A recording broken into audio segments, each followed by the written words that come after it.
के सबसे लोकप्रिय राजनेता, गरीबों के मसीहा, भारत के यशस्वी प्रधानमंत्री आदरणीय नरेंद्र मोदी जी मंच पर उपस्थित प्रदेश सरकार में मंत्रिमंडल के मेरे वरिष्ठ सहयोगी कृषि मंत्री श्री सूर्य प्रताप शाही जी, प्रदेश सरकार में मंत्री श्री दारा सिंह चौहान जी, प्रदेश सरकार के मंत्री और सहेलदेव राजभर पार्टी के नेता अध्यक्ष श्री ओम प्रकाश राजभर जी, माननीय सांसद आजमगढ़ और भारतीय जनता पार्टी एनडीए के प्रत्याशी श्री दिनेश लाल यादव बिरुआ जी, लालगंज लोकसभा सीट पर भारतीय जनता पार्टी और एनडीए की प्रत्याशी श्रीमती नीलम सोनकर जी, कार्यक्रम का संचालन कर रही लालगंज की सांसद श्रीमती संगीता आजाद जी, भारतीय जनता पार्टी के प्रदेश के महामंत्री श्री गोविंद नारायण शुक्ल जी, विधान परिषद के सदस्य श्री विजय बहादुर पाठक जी, राम सूरत राजभर जी, क्षेत्रीय अध्यक्ष सहजानंद राय जी, भारतीय जनता पार्टी और सहयोगी दलों के हमारे सभी पदाधिकारीगण, भारी संख्या में उपस्थित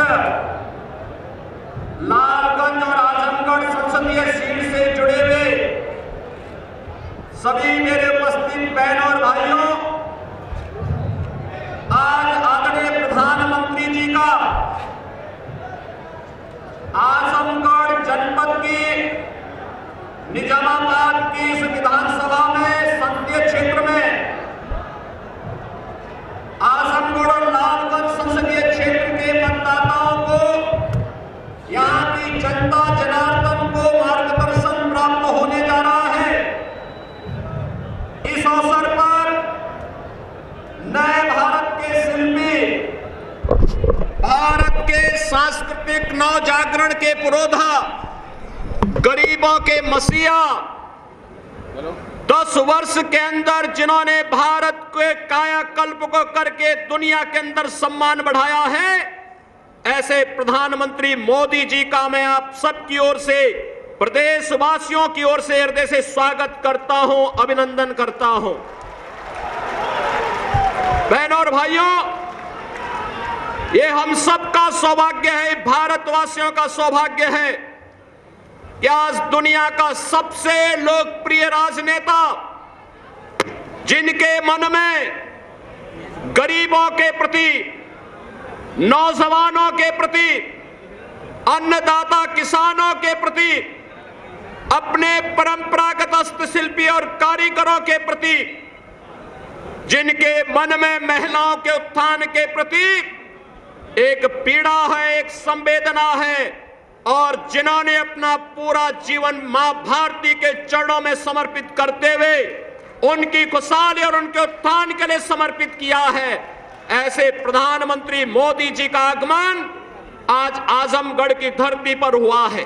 बहनों और भाइयों, आज से 10 वर्ष पहले का भारत पहचान के संकट से और विश्वास के संकट से जूझ रहा था। सुरक्षा का एक खतरा हर एक व्यक्ति के ऊपर मंडरा रहा था।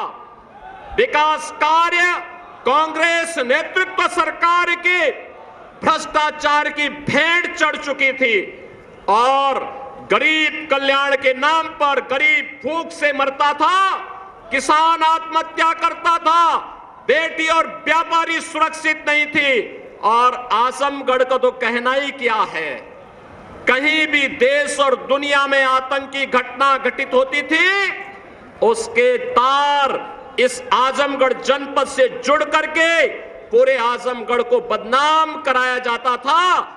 बहनों भाइयों, पिछले 10 वर्ष में आपने बदलते हुए भारत को देखा है। एक नया भारत का दर्शन कर रहे हैं। दुनिया के अंदर सम्मान बढ़ा है, सीमाएं सुरक्षित हुई हैं, आतंकवाद और नक्सलवाद पर प्रभावी अंकुश लगा है। और यही नहीं, अब आजमगढ़ में आदरणीय प्रधानमंत्री जी ने महाराज सुहेलदेव के नाम पर एक विश्वविद्यालय दे दिया है। आजमगढ़ को पूर्वांचल एक्सप्रेसवे दे दिया है। और अभी 2 महीने पहले ही प्रधानमंत्री जी आजमगढ़ आए थे।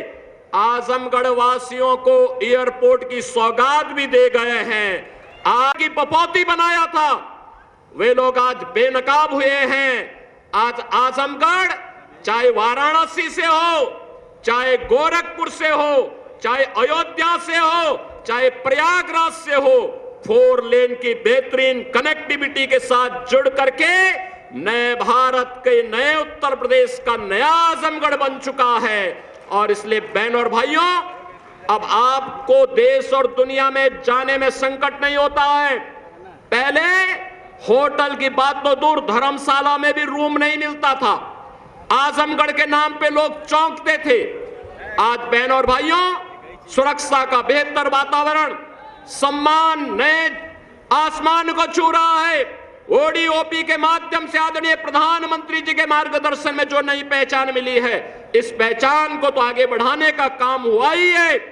साथ साथ अब तो पूरे देश के अंदर अब तक 4 चरणों के चुनाव हुए हैं, 3 चरण बाकी है। 4 जून का इंतजार के बगैर पूरे देश के अंदर आवाज आ रही है कि फिर एक बार और अब की बार बहनों और भाइयों, और हर एक ओर से आवाज है, उत्तर, दक्षिण, पूरब, पश्चिम, हर एक ओर से एक ही आवाज है। और वह है जो राम को लाए हैं, 500 वर्षों का इंतजार प्रधानमंत्री जी ने समाप्त करके अयोध्या में रामलला को विराजमान कर दिया है। इस दृष्टि से पूरा भारतवासी अभिभूत है।